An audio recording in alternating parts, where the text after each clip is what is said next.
Alright, so we're going to explain how to do the Fullerton Advanced Balance Scale. The first one is standing with feet together and eyes closed.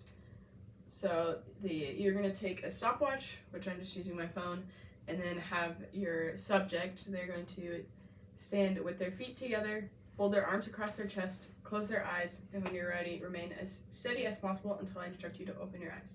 The scoring for this test is if the high score of 4 is they're able to maintain this correct standing position safely with eyes closed for 30 seconds, and then it goes down from there. Alright, the next one is to retrieve an object. You can relax. Reach forward to retrieve an object held at shoulder height with an outstretched arm.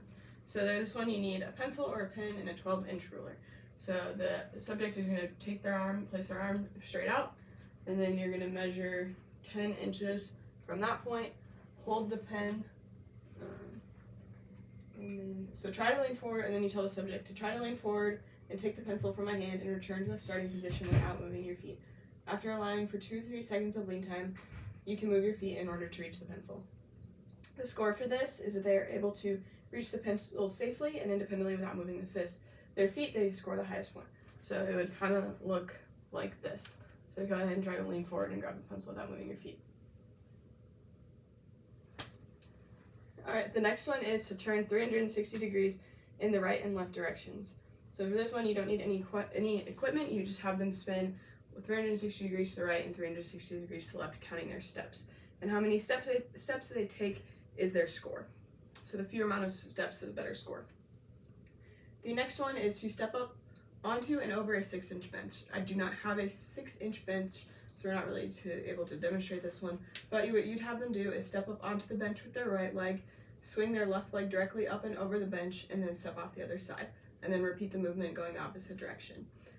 If they are able to do this correctly in both directions, safely and independently, they get the highest score. The next is a tandem walk. This one you're going to use masking tape and tape it on the floor and tape a straight line.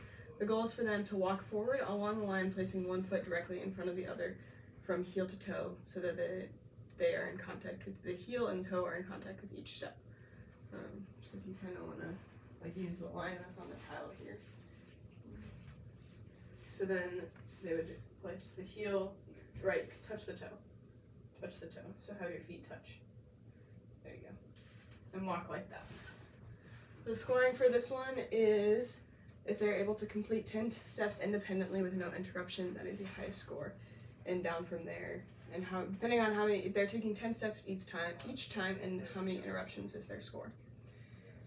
The next one is standing on one leg. You need a stopwatch for this one again, and you're going to have them stand the same way that they did for the first one, with the arms across the chest, and lift one leg off the floor, and stand with the eyes open until they're instructed to put their foot down. 20 seconds is the maximum time that is used to be able to score this one. Test 7 is standing on foam with eyes closed. I don't have a foam, but if you don't have foam, you can also use a pillow and have them just stand on the pillow. It's an uneven surface. So they're going to stand with their feet shoulder width apart, fold their arms over their chest, and close their eyes. Scoring for this one is being able to stand on the foam with their eyes closed for 20 seconds. Next is a 2-footed jump for distance. This test is not going to be performed if they cannot perform test 4 safely, which is stepping up onto the box. For this one, you are going to mark out like 36 inches and have the person do a broad jump, so jumping as far as they can, taking off with 2 feet and landing on 2 feet. Does that make sense? Mm-hmm. Test 9 is walking with head turns. So this one, you need a metronome set to 100 beats per minute, and they're going to begin turning their head to the beat of the metronome while standing in place. Start walking forward while turning your head from side to side with each beat of the metronome. I will tell you when to stop. So if you want to demonstrate this one. So you're going to start back there, and then you'll go to the beat. You'll start turning your head to the beat, and then walk.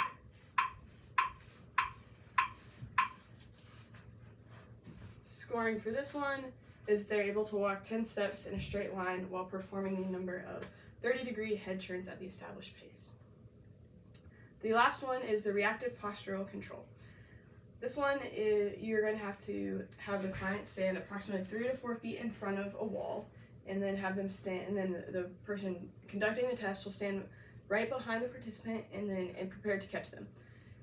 You're going to you're going to have your hand against their back, and then after you're going to do this, and then instruct the participant to lean back until you tell him or her to stop, and then you're going to quickly flex so that they have to catch themselves. The goal is have them catch themselves leaning back on their feet. So it'll look something like this. So lean back, and then he caught himself with his feet.